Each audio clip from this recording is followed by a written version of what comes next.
Hello बच्चों, आप सभी का हमारे यूट्यूब चैनल आरती एजुकेशन क्लासेस में स्वागत है। आज के वीडियो में हम आपके लिए लेकर आए हैं 8th ग्रेड अभ्यास पुस्तिका कक्षा 8 विषय सामाजिक विज्ञान। तो आइए बच्चों, हम देखते हैं कक्षा 8 विषय सामाजिक विज्ञान के का पाठ 15 दक्षिण अमेरिका का भौतिक स्वरूप। तो देखिए बच्चों, यहाँ पर हमें अध्याय दिया हुआ है, अध्याय 15 दक्षिण अमेरिका का भौतिक स्वरूप। तो यहाँ पर दिया प्रश्न नंबर 1, दक्षिण अमेरिका का अक्षांशीय व देशांतरीय विस्तार लिखिए। जो प्रश्न नंबर 1 है हमारा, उसमें हमसे पूछा गया दक्षिण अमेरिका का अक्षांशीय व देशांतरीय विस्तार लिखिए। तो इस प्रश्न का उत्तर हमें मिलेगा पाठ्य पुस्तक के पृष्ठ क्रमांक 145 पर। दक्षिण अमेरिका का अक्षांशीय देशांतरीय विस्तार: दक्षिण अमेरिका 12 डिग्री उत्तरी अक्षांश से 55 डिग्री दक्षिणी अक्षांश तथा 35 डिग्री पश्चिमी देशांतर से 81 डिग्री पश्चिमी देशांतर के बीच स्थित है। क्षेत्रफल की दृष्टि से दक्षिण अमेरिका संसार का चौथा बड़ा महाद्वीप है। संसार के मानचित्र में अगर देखते हैं हम, तो दक्षिण अमेरिका उत्तर अमेरिका महाद्वीप के दक्षिण में उससे जुड़ा हुआ क्षेत्रफल है। क्षेत्रफल की दृष्टि से दक्षिण अमेरिका संसार का चौथा बड़ा महाद्वीप है। इसका क्षेत्रफल लगभग यह 12 डिग्री उत्तरी अक्षांश तथा 55 डिग्री दक्षिणी अक्षांश तथा 35 डिग्री पश्चिमी देशांतर में 81 डिग्री पश्चिमी देशांतर के बीच स्थित है। यह महाद्वीप उत्तर से दक्षिण लगभग 6,640 किमी और पश्चिम से पूर्व में 5,150 किमी तक फैला हुआ है। तो इस तरह से दक्षिण अमेरिका का अक्षांशीय व देशांतरीय विस्तार है। आइए बच्चों, अगला प्रश्न देखते हैं। प्रश्न क्रमांक 2, मकर रेखा महाद्वीप के कौन कौन से देशों से होकर गुजरती है? जो मकर रेखा है वह महाद्वीप के कौन कौन से भागों से गुजरती है? इस प्रश्न का उत्तर हमें पाठ्य पुस्तक के पृष्ठ क्रमांक 146 पर मिलेगा। मकर रेखा महाद्वीप के निम्नलिखित देशों से होकर गुजरती, जैसे चिली, अर्जेंटीना और ब्राज़ील, पराग्वे। जो मकर रेखा है वह महाद्वीप के देशों से गुजरती है। कौन से? चिली और अर्जेंटीना और फिर है ब्राज़ील और पराग्वे। आप देख सकते हैं दक्षिण अमेरिका के राजनीतिक नक्शे में मकर रेखा महाद्वीप के कौन से देशों से गुजरती है, तो उसमें दिया हुआ है। आइए बच्चों, हम देखते हैं अगला प्रश्न। प्रश्न क्रमांक 3, पनामा नहर का क्या महत्व है? लिखिए। इस प्रश्न का उत्तर हमें पृष्ठ क्रमांक 147 पर मिलेगा। पनामा नहर। तो देखिए, पनामा नहर क्या है? यह नहर मध्य अमेरिका के पनामा में स्थित है। कहाँ स्थित है? पनामा में स्थित है, जो कि प्रशांत महासागर और अटलांटिक महासागर को जोड़ती है। इसका महत्व इस बात से निहित है कि यहाँ से अत्यधिक मात्रा में अंतर्राष्ट्रीय व्यापार होता है। पनामा नहर, यह नहर मध्य अमेरिका के पनामा में स्थित है, जो कि प्रशांत महासागर और अटलांटिक महासागर को जोड़ती है। इसका महत्व इस बात से निहित है कि यहाँ से अत्यधिक मात्रा में अंतर्राष्ट्रीय व्यापार होता है। तो इस तरह से पनामा नहर का महत्व दिया हुआ है। आइए बच्चों, हम अगला प्रश्न देखते हैं। प्रश्न क्रमांक 4, क्या कारण है कि पैटेगोनिया का मरुस्थल शीत और शुष्क मरुस्थल है? पैटेगोनिया का जो मरुस्थल है वह शीत और शुष्क। इस प्रश्न का उत्तर हमें मिलेगा पृष्ठ क्रमांक 151 पर। पंपास के मैदान के दक्षिण में एंडीज पर्वत के पूर्वी भाग में पैटेगोनिया का मरुस्थल शीत एवं शुष्क जलवायु वाला वृष्टि छाया प्रदेश है। जो पैटेगोनिया का मरुस्थल कहाँ है? पंपास के मैदान के दक्षिण में एंडीज पर्वत के पूर्वी भागों में यह पैटेगोनिया का मरुस्थल शीत एवं शुष्क जलवायु वाला वृष्टि छाया प्रदेश है। एंडीज पर्वत के पश्चिमी भाग में पछुआ पवनों द्वारा पर्याप्त वर्षा होती है, पर ये पवनें पर्वत पार कर पूर्वी भाग में उतरती है तो शुष्क हो जाती है, जिससे वर्षा नहीं हो पाती। संपूर्ण क्षेत्र अर्थात पैटेगोनिया का पठार वृष्टि छाया प्रदेश में आ जाता है। तो इस तरह से जो पैटेगोनिया का पठार है वह क्या है? वृष्टि छाया प्रदेश में आ जाता है। पंपास के मैदान के दक्षिण में एंडीज पर्वत के पूर्वी भाग में पैटेगोनिया का मरुस्थल शीत एवं शुष्क जलवायु वृष्टि वाला छाया प्रदेश है, इसीलिए यह शुष्क एवं मरुस्थल शीत एवं शुष्क मरुस्थल कहलाता है पैटेगोनिया का। आइए बच्चों, अगला प्रश्न देखते हैं। प्रश्न क्रमांक 5, धरातलीय बनावट के आधार पर महाद्वीप को कितने भागों में बांटा गया है, उनके नाम लिखते हुए किसी एक की प्रमुख विशेषताएं लिखिए। तो देखिए, इस प्रश्न का उत्तर हमें प्रश्न क्रमांक 147 पर मिलेगा। धरातलीय बनावट के आधार पर दक्षिण अमेरिका महाद्वीप को 4 भौतिक विभागों में बांटा गया है, जिनके नाम है पश्चिमी तटीय पट्टी, पश्चिमी पर्वतमाला, मध्यवर्ती मैदान, पूर्वी उच्च भूमि। पश्चिमी पर्वतमाला की एक विशेषता यह है कि पश्चिमी पर्वतमाला संसार की सबसे लंबी एंडीज पर्वतमाला है। इसकी लंबाई 7,250 किलोमीटर की है।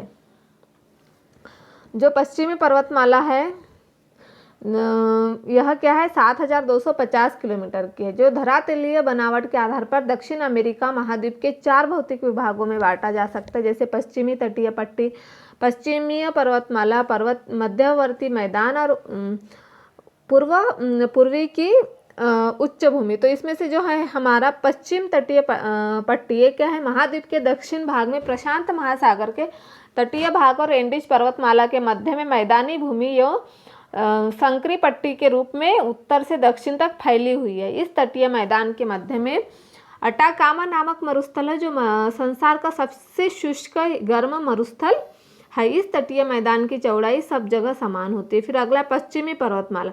तो पश्चिमी पर्वतमाला क्या है, हम मानचित्र में देख सकते हैं। पश्चिमी तटीय मैदानी पट्टी के समानांतर पूर्व में पर्वतों और पहाड़ियों की एक लंबी श्रृंखला फैली हुई है। यह संसार की सबसे लंबी एंडीज पर्वतमाला है। यह महाद्वीप के उत्तर में कैरेबियन सागर से शुरू होकर महाद्वीप की दक्षिण छोर तक फैली हुई है। इसकी लंबाई 7,250 किलोमीटर है। मध्य में पर्वत की चौड़ाई सबसे अधिक है। तो हिमालय पर्वत के बाद एंडीज पर्वतमाला संसार में सबसे ऊंची पर्वतमाला है। पृथ्वी के निर्माण के इतिहास में इन्हें नवीन वलित पर्वत कहते हैं। तो इस तरह से हमने आपको प्रश्न नंबर 5 का उत्तर बताया बच्चों। आप इसे अपनी एडगेट अभ्यास पुस्तिका में नोट कर लीजिए। आइए बच्चों, हम अगला प्रश्न देखते हैं। प्रश्न क्रमांक 6, दक्षिण अमेरिका महाद्वीप की जलवायु की प्रमुख विशेषताएं लिखिए। देखिए, दक्षिण अमेरिका का जो जलवायु है, दक्षिण अमेरिका का अधिकांश भाग उष्णकटिबंध स्थित है, इसलिए महाद्वीप की जलवायु सामान्यतः गर्म है। यहाँ साल भर तापमान ऊंचा रहता है। अमेजन नदी की घाटी विषुवत वृत्त के निकट होने से इस भाग की जलवायु विषुववृत्तीय है। यहाँ साल भर संवहनीय वर्षा होने से यहाँ की जलवायु उष्ण आर्द्र है। देखिए क्या होता है इसमें, दक्षिण अमेरिका का अधिकांश भाग उष्णकटिबंधीय में स्थित है, इसीलिए महाद्वीप की जलवायु सामान्यतः हमेशा क्या होती है, गर्म होती है। यहाँ साल भर तापमान ऊंचा रहता है। अमेजन नदी की घाटी विषुवत वृत्त के निकट होने से इस भाग की जलवायु विषुववृत्तीय है। यहाँ साल भर संवहनीय वर्षा होने से यहाँ की जलवायु उष्ण आर्द्र होती है। इस तरह से हमने प्रश्न नंबर 6 का उत्तर लिखा बच्चों। आप इसे अपनी एडग्रेड अभ्यास पुस्तिका में नोट कर लीजिए। आइए बच्चों, अगला प्रश्न देखते हैं। प्रश्न क्रमांक 7, जल विभाजक से क्या आशय है। इस प्रश्न का उत्तर हमें मिलेगा प्रश्न क्रमांक 149 पर। जल विभाजक किसे कहेंगे हम? जल विभाजक पृथ्वी का ऐसा ऊंचा पर्वतीय या पठारी भाग जिसकी नदियों का जल 2 विपरीत दिशाओं में बहकर जाता है, जल विभाजक कहलाता है। जल विभाजक क्या होता है? पृथ्वी का ऐसा ऊंचा पर्वतीय या पठारी भाग जिसकी नदियों का जल 2 विपरीत दिशाओं में बह कर जाता है, उसे हम क्या कहेंगे? जल विभाजक कहेंगे। आइए बच्चों, अगला प्रश्न देखते हैं। प्रश्न क्रमांक 8, महाद्वीप में पाई जाने वाली वनस्पति की प्रमुख विशेषताएं लिखिए। इस प्रश्न का उत्तर है, वनों की विविधता की दृष्टि से दक्षिण अमेरिका बहुत समुद्र महाद्वीप है। क्या है? समुद्र अमेरिका का, दक्षिण अमेरिका समुद्र महाद्वीप है। यहाँ अमेजन नदी की घाटी में उष्ण और आर्द्र जलवायु तथा संवहनीय वर्षा की अधिकता के कारण सघन कटिबंधीय वन पाए जाते हैं। यहाँ के वनों में 44,000 प्रजाति के पेड़ पौधे मिलते हैं। जो अमेजन का वन है वहाँ पर बहुत सारी प्रजाति पाई जाती है। यहाँ पर वनों की अमेजन के दक्षिण में कम वर्षा के कारण सवाना प्रकार की लंबी घास के मैदान है। और उत्तर में ओरिनोको नदी घाटी में पाए जाने वाले घास के मैदान को लानोस या दक्षिणी ब्राजील के मध्य भाग के घास में पाए जाने वाले मैदानों को हम पम्पास कहते हैं। उत्तर अर्जेंटीना तथा पश्चिमी पराग्वे के निचले भागों में हम ग्रीष्म ऋतु में वर्षा होने के कारण घने वन और घास के मैदान, इन्हें ग्रान चाको भी कहा जाता है। तो इस तरह से महाद्वीप में पाई जाने वाली वनस्पति की हमने यहाँ पर विशेषताएं लिखी है। आइए बच्चों अगला प्रश्न देखते हैं, लैटिन अमेरिका से क्या आशय है। इस प्रश्न का उत्तर हमें मिलेगा पाठ्य पुस्तक के पृष्ठ क्रमांक 147 पर। लैटिन अमेरिका, लैटिन अमेरिका क्या है? लैटिन अमेरिका, लैटिन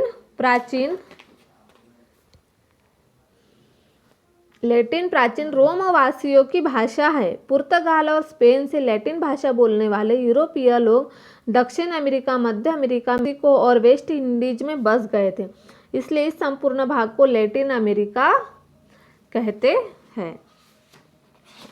इस तरह से लैटिन अमेरिका से आशय है।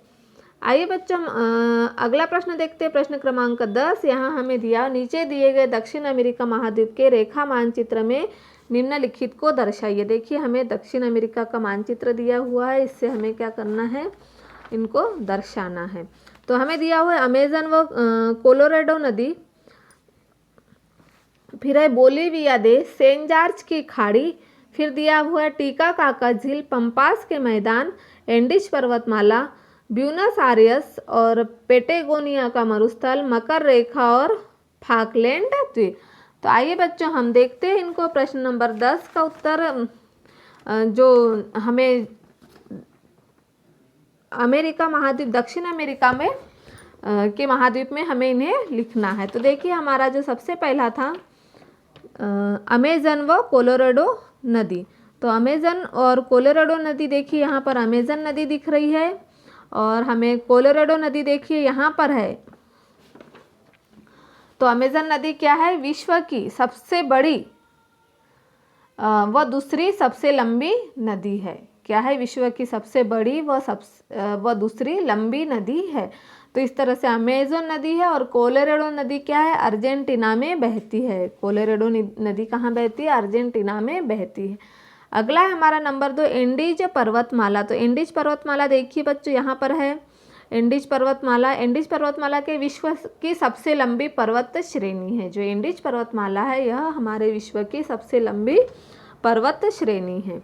फिर अगला है हमारा नंबर 3 बोलीविया देश। तो देखिए बोलीविया देश हमने यहाँ क्रमांक भी दिया हुआ है, क्रमांक 3 बोलीविया देश। बोलीविया देश क्या है? यह राजधानी है लापाज की और इसी देश में विश्व की सबसे ऊंचाई पर स्थित टिटिकाका झील पाई जाती है। जो यहाँ पर इस देश में टिटिकाका झील विश्व की सबसे ऊंचाई पर स्थित झील पाई जाती है। आइए बच्चों अगला देखते हैं हमारा ब्यूनस आयर्स। ब्यूनस आयर्स क्या है? अर्जेंटीना की राजधानी है। तो ब्यूनस आयर्स कहाँ पर है हम देखते हैं। ये देखिए यहाँ पर है ब्यूनस आयर्स क्रमांक 4। तो ब्यूनस आयर्स क्या है? अमेरिका की राजधानी है। आइए बच्चों अगला क्रमांक देखते हैं सेंट जॉर्ज की खाड़ी। सेंट जॉर्ज की खाड़ी, तो ये देखिए सेंट जॉर्ज की खाड़ी है, यह है अर्जेंटीना के पूर्व अटलांटिक महासागर में स्थित। क्या है ये? अर्जेंटीना के पूर्व अटलांटिक महासागर में स्थित है सेंट जॉर्ज की खाड़ी। फिर अगला क्रमांक है हमारा 6 क्रमांक पर है हमारा पेटेगोनिया का मरुस्थल। तो पेटेगोनिया का मरुस्थल देखिए यहाँ पर दिया हुआ है। तो एंडीज पर्वत की दृष्टि से छाया क्षेत्र में स्थित शीतोष्ण मरुस्थल। पेटागोनिया का मरुस्थल क्या है? एंडीज पर्वत की दृष्टि से छाया क्षेत्र में स्थित शीतोष्ण मरुस्थल। इस तरह से हमारा है पेटागोनिया का मरुस्थल यहाँ पर। फिर अगला है हमारा क्रमांक 7 टिटिकाका झील। तो हम क्रमांक 7 देखेंगे टिटिकाका झील। तो हमारी टिटिकाका झील कहाँ पर है? ये देखिए ये है हमारी टिटिकाका झील। यह विषुवत रेखा में दक्षिण की ओर स्थित है। फिर अगला है हमारा मकर रेखा क्रमांक 8 मकर रेखा। तो मकर रेखा देखिए यह है हमारी मकर रेखा। फिर अगला है हमारा पंपास घास का मैदान। तो देखिए पंपास घास का मैदान